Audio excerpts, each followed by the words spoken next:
আজকে আমি তৈরি করব লাউ পাতার ফুলুরি বা লাউ পাতার বড়া। তো তার জন্য আমি পরিমাণ মতো নিয়ে নিলাম বেসন, আর এখানে দিয়ে দেব আমি পরিমাণ মতো কালো জিরে 1 চামচ দিলাম, আর দিয়ে দেব সাদা জিরে, যে জিরে সবসময় রান্নায় লাগে। দিয়ে দিলাম একটুখানি হলুদ, আর এই 1/2 চামচ জোয়ান হাতে ঘষে নিয়ে দেব, গন্ধটা খুব সুন্দর আসবে বলে। ব্যাস, এখানে দিয়ে দেবো একটু গুঁড়ো, আমি যে নুন দিয়ে দিলাম, দিয়ে তারপরে এখন দিয়ে দেবো একটা মশলা তৈরি করেছি, সেই তৈরি করা মশলা। এখানে জিরে, ধনে, শুকনো লঙ্কা, একটু জোয়ান, মৌরি দিয়ে তৈরি করে রেখেছিলাম সেই মশলা। ওটা দিলে খুব সুন্দর লাগবে লাউ পাতার বড়ায়। অল্প অল্প জল দিয়ে একটা সুন্দর ব্যাটার তৈরি করে নেব। দেখুন খুব সুন্দর সবগুলোকে মিশিয়ে নিয়েছি, আর ঠিক এইরকম হবে, এর থেকে পাতলাও হবে না, মোটাও হবে না। লাউ পাতাগুলোকে আমি ধুয়ে খুব ভালো করে ভিজিয়ে রেখেছিলাম, পরিষ্কার করে ধুয়ে নিয়েছি। আর একটা একটুখানি বেশি মানে ঘষা হয়ে গেছে বলে ওগুলোকে একটু নরম হয়ে গেছে। তো যাই হোক, এইরকম থাকবে। দিয়ে এইভাবে আমি নেব পাতাগুলোকে, ঠিক এই দিকে করে উল্টো দিকটা দিতে হবে, ঠিক উল্টো দিকে এভাবে আমি পেতে নেব।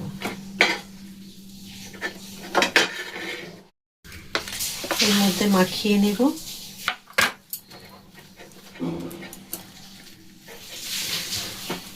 খুব মোটা করে দেওয়ার দরকার নেই।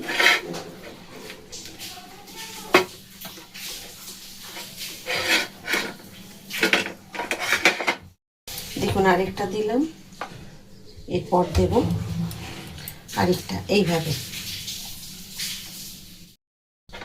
পুরো বেসন আমি 3টে লাউ পাতার মধ্যে মাখিয়ে নিলাম।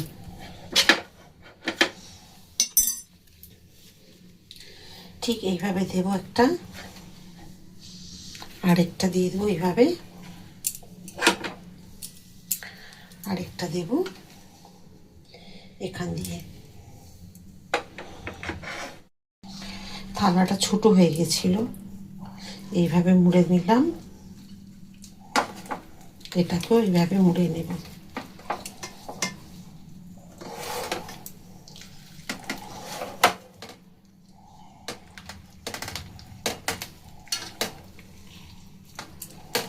একটু টাইট টাইট করে রোলটা করতে হবে এইভাবে।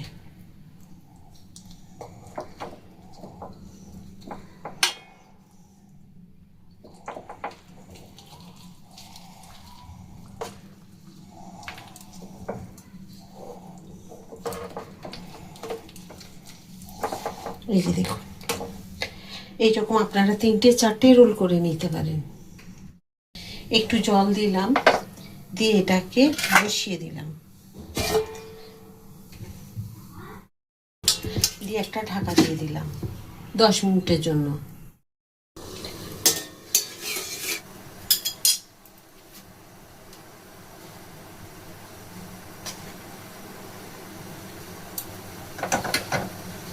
দেখুন আমি এবারে এটা গ্যাস কমিয়ে দিলাম, আর এটাকে আমি একটু নামিয়ে নেব থালার মধ্যে।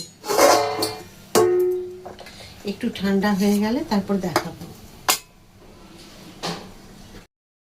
এটা ঠান্ডা হওয়া পর্যন্ত অপেক্ষা করতে হবে, ঠান্ডা না হলে কিন্তু এরকম একটু ভেঙে যেতে পারে। তো আমার সময় নেই বলে ঠান্ডা করতে পারলাম না, আপনারা চাইলে আধ ঘন্টা অপেক্ষা করবেন। আর এইভাবে ছুরি দিয়ে কেটে নেবেন সবগুলো পিস পিস করে। এখানে একটুখানি কর্নফ্লাওয়ার দিয়ে দিলাম, ছড়িয়ে দিলাম। আপনারা কিন্তু এখানে লঙ্কা বাটা দিতে চাইলে কিন্তু দিতে পারেন।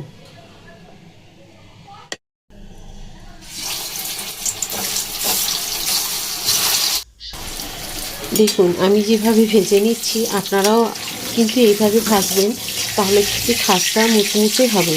আপনাদেরকে দেখাবো ভেজে তোলার পরে যে কীরকম মানে মুচমুচে হয়েছে।